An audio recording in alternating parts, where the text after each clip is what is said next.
if you have a calling, if you have a creative idea, if there is something burning inside of your belly, you are married. You may not be married to a person, but you are married to purpose. Now, some of you may say, I'm not married. And you could be telling the truth if you have not dated your purpose, proposed to your yes, and took the aisle to walk it out. Ladies and gentlemen, I am the founder and CEO of Married to My Purpose platform. I look forward to hearing from you, and thank you so much for your time. And I'm not going nowhere. Love yourself. If you have a purpose. So hello, everybody. Thank you all for coming on today. As you can see, I am Dr. Serelda Herbin, and I am looking forward to this conversation on today, okay? So we got all our tools in place. We're going to talking about how leaders are living and leading generously.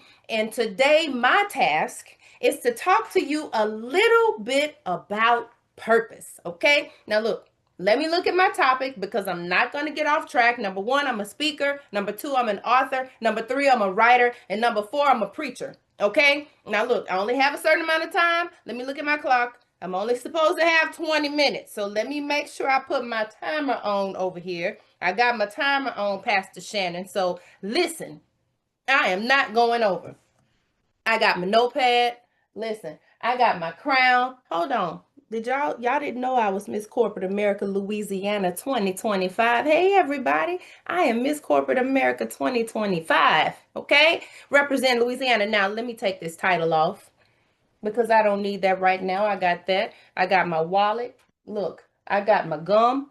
I got my lotion. I got it. Everything that I need to get started and have a conversation with you all on today. Okay, so listen.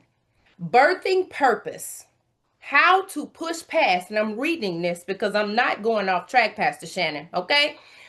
How to push past fear and step into divine alignment, okay?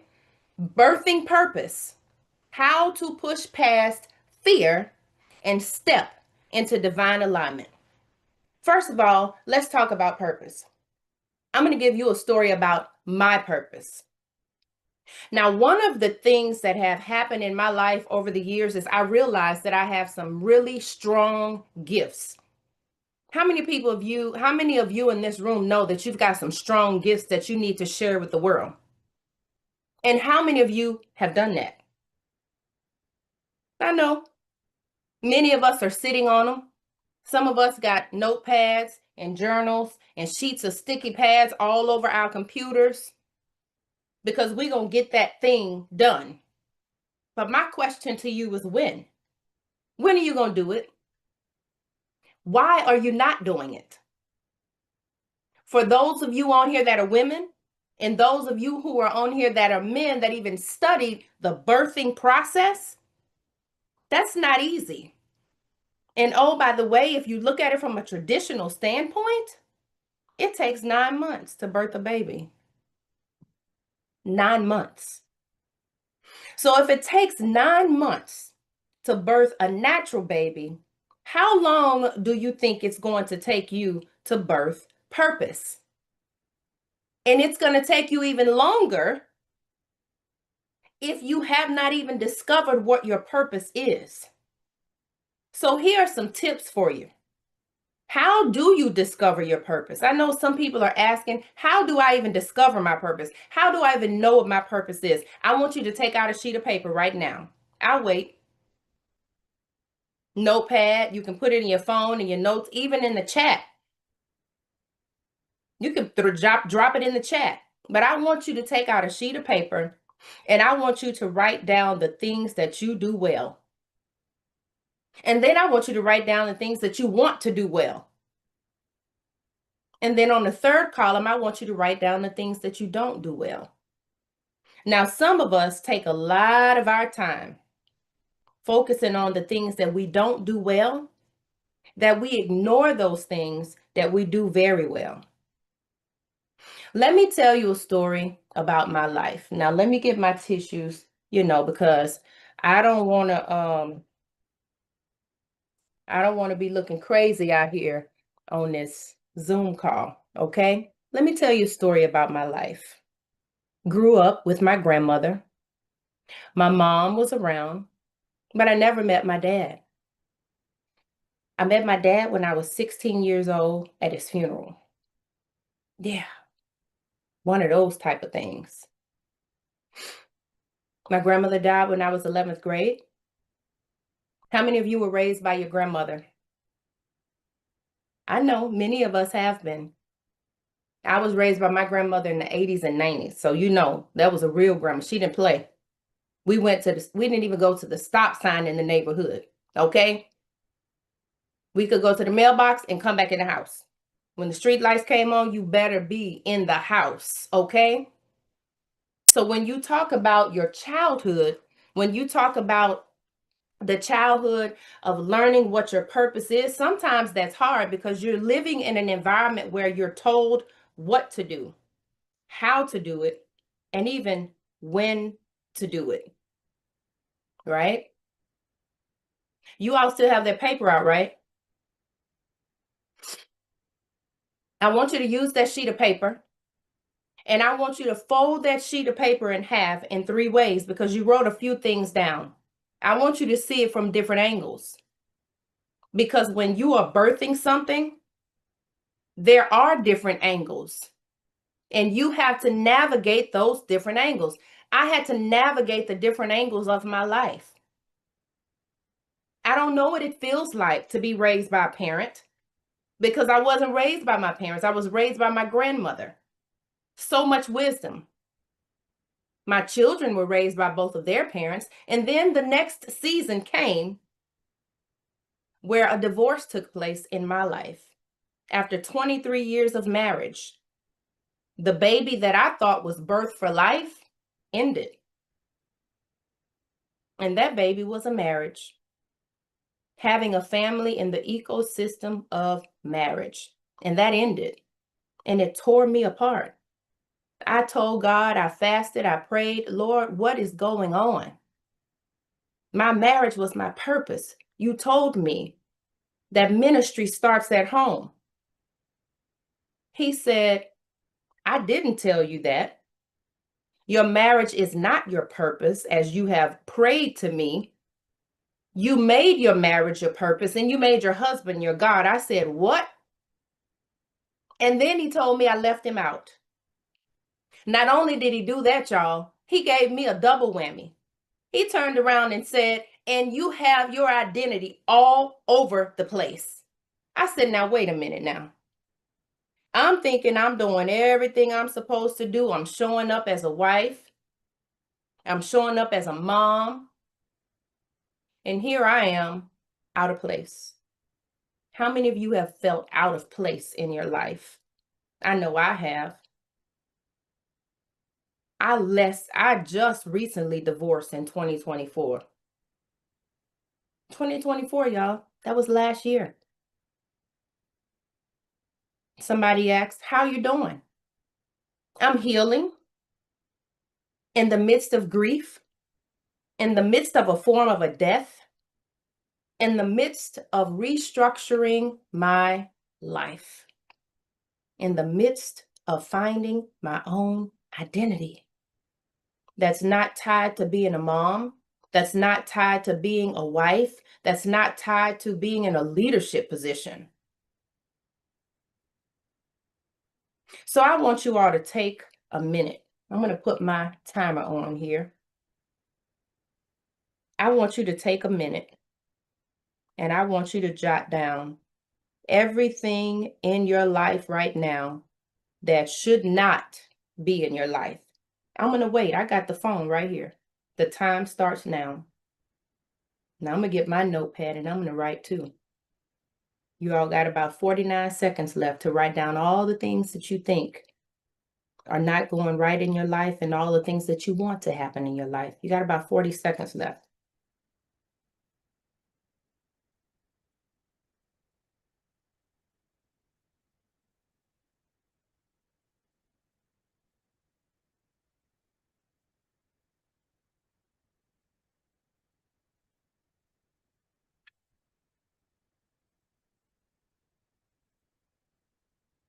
Got about 15 seconds left. I had the advantage because I wrote my stuff down before we started, so.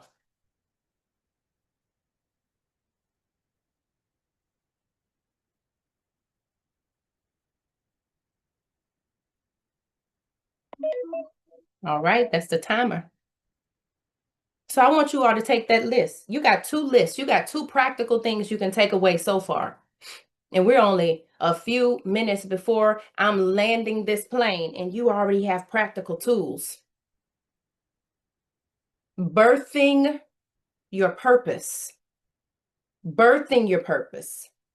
How to push past the fear and walk into your divine alignment. What does that look like? We've already done a few things. You didn't have to take a coaching class for 6 weeks to figure that out. You know who you are. You know exactly who you are. So why aren't you doing more for you? Somebody else cannot show up for you more than you can show up for you. I want y'all to put that in the chat. Put that as a hashtag somewhere. Someone else should not be showing up for you more than you show up for you.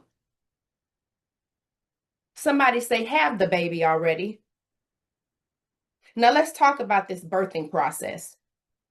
Number one, conception is the first start.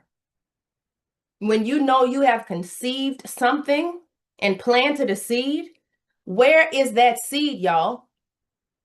How old is your seed of purpose? Have you even planted it?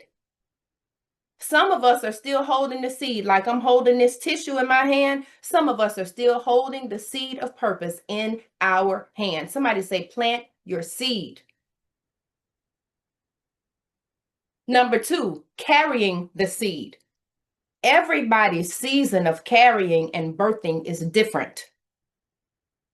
And if you think about it from a natural perspective, some women birth early, some women birth late, like me. 9.5, almost 10 week. The 10th, the last week I was supposed to not be in labor, I was in labor. That joker did not want to come out. How often do we have purpose sitting inside of us and it's not ready to come out? It's supposed to be out, but it's overdue. Now, let me tell you what happens to some when a birthing process happens and you are overdue.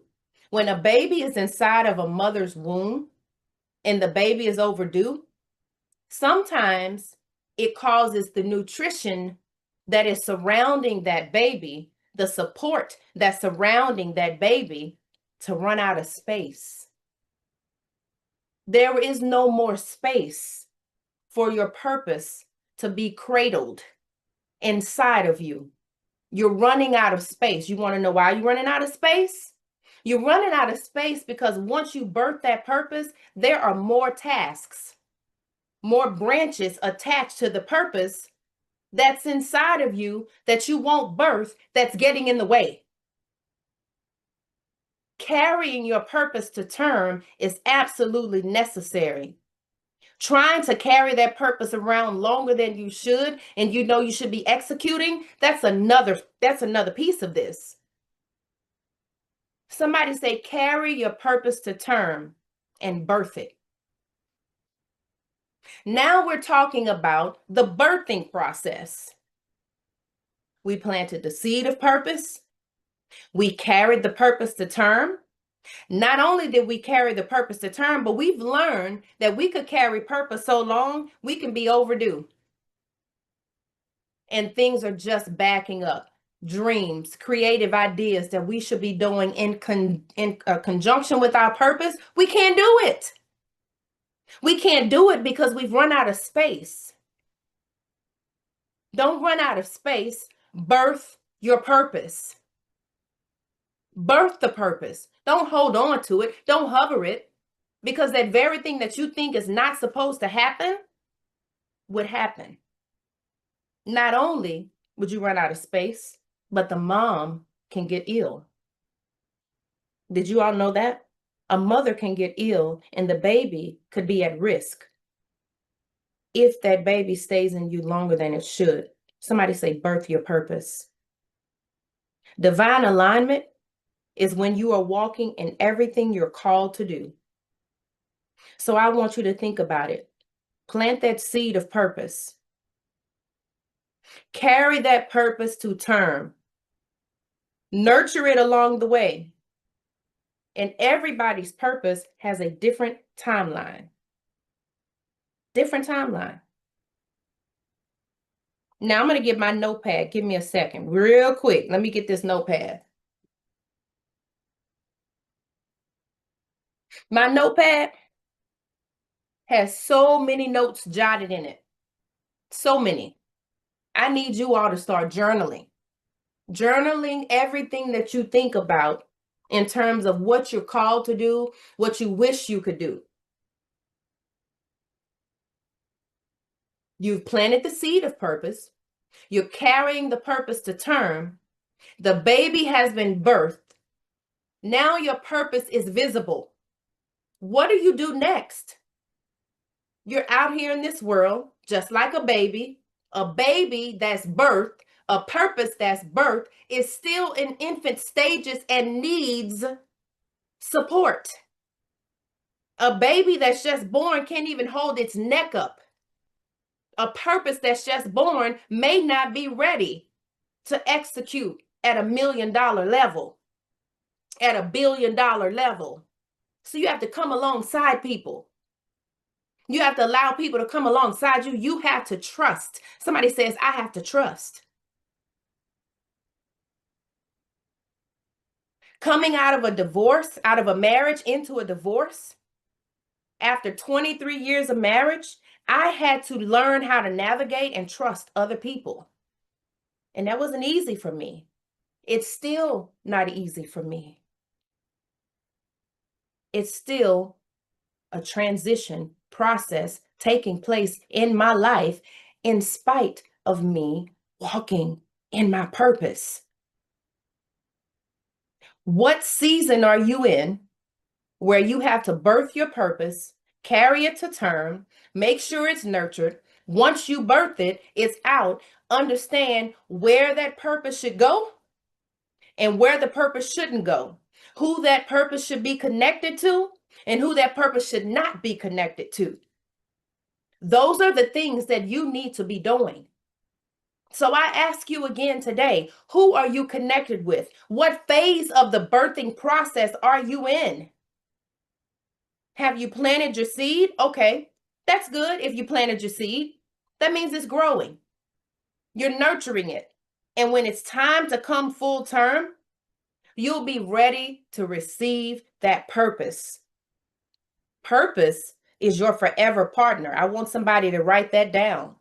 Purpose is your forever partner. And that's on the marriage and partner side. But when you're talking about the birthing process, I get it. We're all married to our purpose. We should be. But let's assume that we all are. You're married to your purpose. Now you are creating offspring of your purpose. You've got to birth it. You've got to let it grow legs. Purpose leaves clues. What are those clues? When you birth your purpose, there are clues to that. Well, people can see the fruit on your life, number one. They can see that you are connected to someone else, helping them solve a problem in their life. I never realized that I would become a purpose midwife. Yeah. A purpose midwife, helping other people birth their purposes. That's what I'm doing. That's what I'm called to do. But I had to come out of a thing. I had to be birthed out of a thing to understand that I've got to help other people do the same. So as I'm landing this plane, I want you all to remember this. Everybody has a birthing process. Your divine alignment is to get from behind fear. Get from behind, I'll pray it away. And I love prayer. I am an intercessor. You've got to do something. You've prayed. Fear has taken control of your life and brought no fruit to you. So you may as well walk in faith. Not only walk in faith, but execute in faith that it's going to happen for you. Your purpose is waiting on you. So what I want you to do, I want you to text me. I want you to reach out and let me know that you are ready. You are ready to walk in your purpose and be birthed in your purpose. So I want you to text me at MTMP. That's what I want you to text at 33777. Okay? And once you text me, I'm going to send you a purpose alignment tool. That way you can figure out the things that you have going on in your life, and you can see where you are and focus on where you want to be. So listen, thank you all today for the opportunity to talk to you a little bit about the birthing process in a totally different light. Your birthing process is important because it's specific to you. It's unique to you. And it is tied to the lifeline, livelihood, sustainability, and success of your purpose. Thank you all very much. Thank you for this opportunity to speak. And remember, your purpose is your forever partner.